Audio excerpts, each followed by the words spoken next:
होली की कहानी। सच्ची इतिहास। होली भारत का एक प्राचीन और महत्वपूर्ण त्योहार है, जिसे रंगों का त्योहार भी कहा जाता है। यह पर्व मुख्यतः हिंदू धर्म में मनाया जाता है, लेकिन आजकल यह अन्य धर्मों के लोगों द्वारा भी आनंदित किया जाता है। होली का त्योहार संदेश देता है कि बुराई पर अच्छाई की जीत होती है। होली की पौराणिक कथा। होली की कहानी मुख्यतः राजा हिरण्यकश्यप और उनके पुत्र प्रहलाद के इर्द गिर्द घूमती है कि सभी को उसकी पूजा करनी होगी और जो ऐसा नहीं करेगा उसे दंडित किया जाएगा। प्रहलाद, लेकिन उसके बेटे प्रहलाद भगवान विष्णु के अनन्य भक्त थे। प्रहलाद ने अपने पिता के आदेशों का पालन करने से इनकार कर दिया और भगवान विष्णु की भक्ति में लीन हो गए। होली और होलिका। हिरण्यकश्यप ने अपनी बहन होलिका की मदद से प्रहलाद को मारने की योजना बनाई। होलिका को एक वरदान प्राप्त था कि वह आग में जल नहीं सकती। उसने प्रहलाद को गोद में लेकर आग में बैठने का निर्णय लिया, लेकिन जब आग ने प्रहलाद को नहीं जलाया और होलिका जल गई, तब यह स्पष्ट हुआ कि भगवान की भक्ति में शक्ति है और बुराई समाप्त होती है। संदेश इस प्रकार। होली का त्योहार न केवल रंगों और खुशियों का प्रतीक है, बल्कि यह हमें यह सिखाता है कि सच्चाई और धर्म की हमेशा विजय होती है।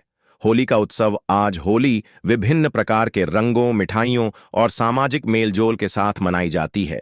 लोग एक दूसरे के साथ गले मिलते हैं, रंग खेलते हैं और इस त्योहार का आनंद लेते हैं। इस प्रकार होली का त्योहार एक सशक्त संदेश के साथ आता है और हमारे जीवन में रंग भरे सुखद अनुभवों का संचार करता है। होली का त्योहार भारतीय संस्कृति में एक महत्वपूर्ण स्थान रखता है और इसे रंगों का त्योहार माना जाता है। इसकी पृष्ठभूमि में कई पौराणिक कथाएं हैं, जिनमें से सबसे प्रसिद्ध कथा प्रहलाद और हिरण्यकश्यप की है। इस कथा से जुड़ी घटनाएं और कई अन्य किंवदंतियां होली के महत्व को स्पष्ट करती हैं। प्रहलाद और हिरण्यकश्यप की कथा। राजा हिरण्यकश्यप एक शक्तिशाली और घमंडी दानव था। उसने अपने आप को देवताओं से भी बड़ा मान लिया था और लोगों को आदेश दिया था कि वे केवल उसकी पूजा करें। लेकिन उसका बेटा प्रहलाद भगवान विष्णु का अनुयायी था और उसने अपने पिता की पूजा करने से इनकार कर दिया। इससे हिरण्यकश्यप क्रोधित हुआ और उसने प्रहलाद को मारने के कई प्रयास किए, लेकिन हर बार प्रहलाद भगवान विष्णु की कृपा से बचता रहा। अंत में हिरण्यकश्यप ने अपनी बहन होलिका की मदद से प्रहलाद को मारने की योजना बनाई। होलिका को यह वरदान प्राप्त था कि वह आग में नहीं जलेगी। उन्होंने प्रहलाद को गोद में लेकर आग में बैठने का प्रयास किया, लेकिन भगवान की कृपा से प्रहलाद सुरक्षित रहा और होलिका बुरी तरह जल गई। इस प्रकार यह कथा ठीक वही है जो होली के पर्व को मनाने का कारण बनती है। यह बुराई पर अच्छाई की विजय का प्रतीक है। अन्य कथाएं। कृष्ण और राधा। एक अन्य कथा में भगवान कृष्ण की बाल्यकाल की लीलाएं शामिल हैं।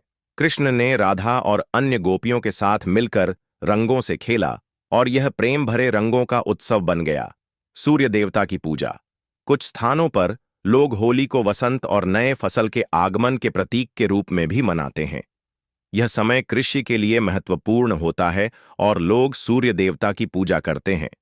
समाज में विशेषता। होली का त्योहार न केवल धार्मिक बल्कि सामाजिक भी है। यह हिंदू समाज में सभी वर्गों और जातियों के लोगों को एक साथ लाता है।